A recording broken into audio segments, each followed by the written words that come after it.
like the big earthquake, just the number put together is 8. Oh. Yeah. Yeah, I never thought about that. 5月21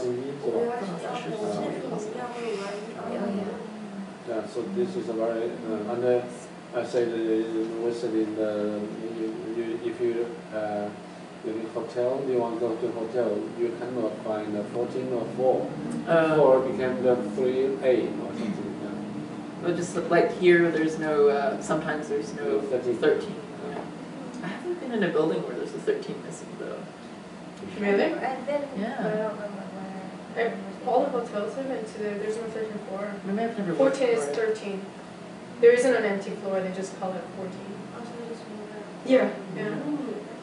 That's weird. I think it's weird. It is. So the combination of 8 and Debella, it's funny because when people see that grouping of keywords, they're not going to understand the connection until the story. Yeah. And the keyword school booklets came today from Vitamin, and Barbara opened up the keywords dictionary, and the words chicken and prostitute were together. And she was like, and so is that another pronunciation, case? pronunciation. So this is why I think the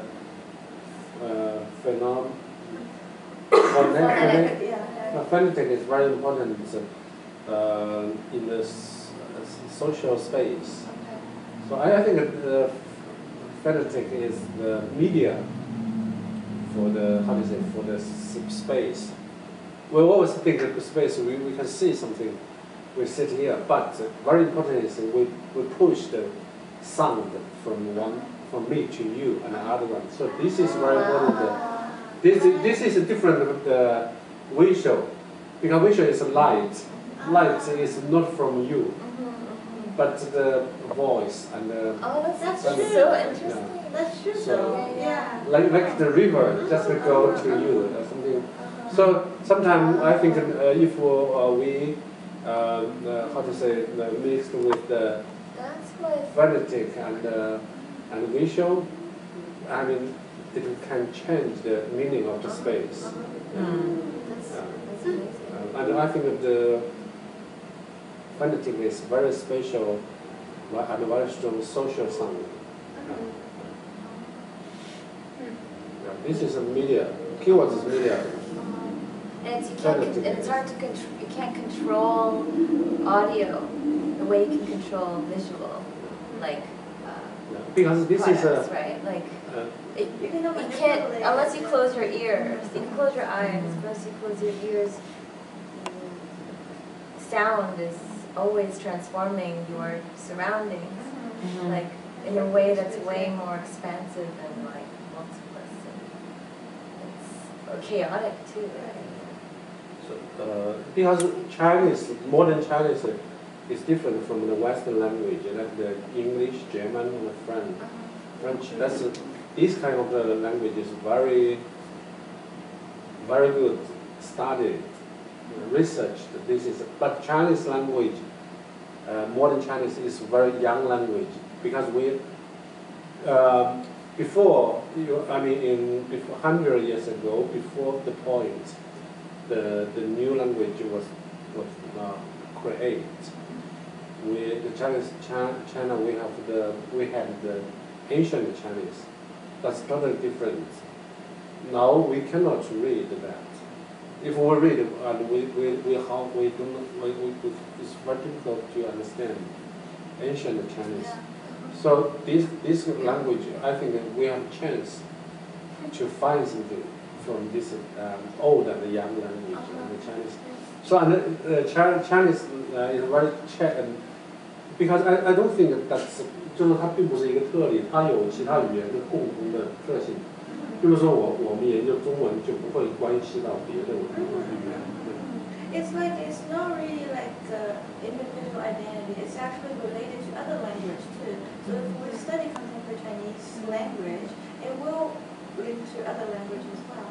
Because they're like interconnected, and they share a lot of the common things. 就是我们在研究中文的时候，我们很容易就是能够发现中国社会的集体意识，我就特别重视中国的集体意识是怎么在语言中形成的。Because he's very interested in the collective consciousness, right? And so he thinks we study the language, and the language actually reflecting a lot of the collective consciousness in society. It's kind of representing it.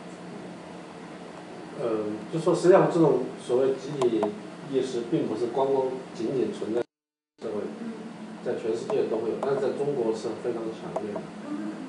Yeah, the collective consciousness is not only a Chinese thing. It's actually you can find it everywhere in the world, right? In each society they have their own versions. It's just in a way it's kind of extreme case in China.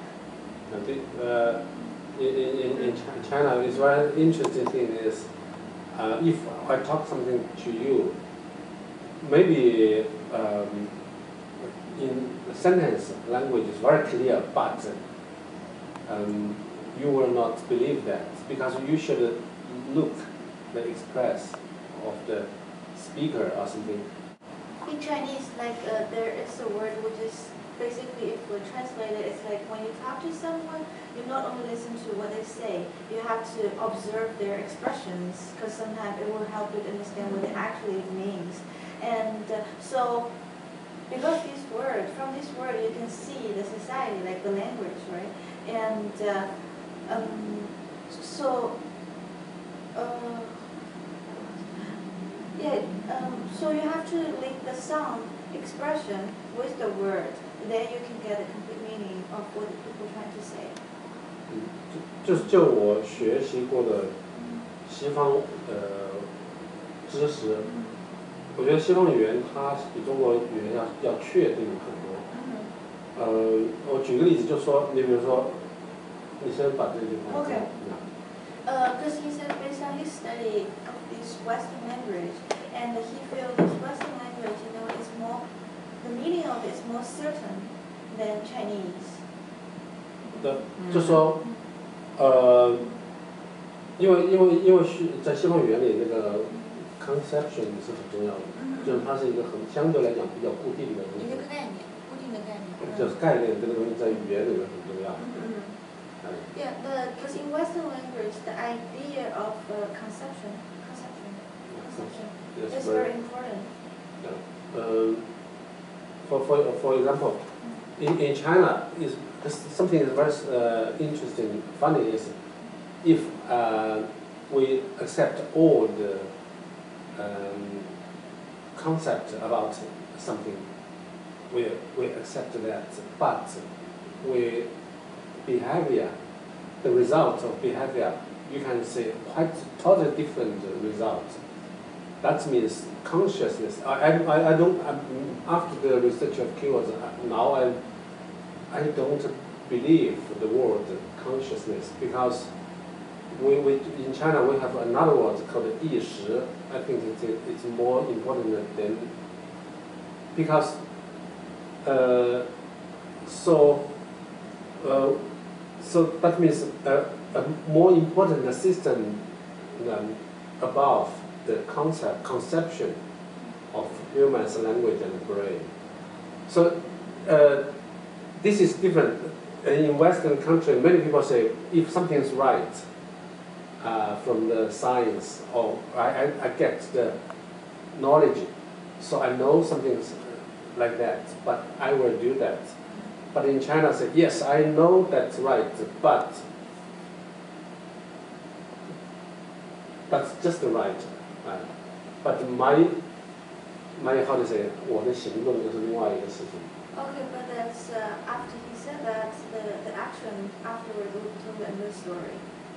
So this is why we have a two system of in the brain.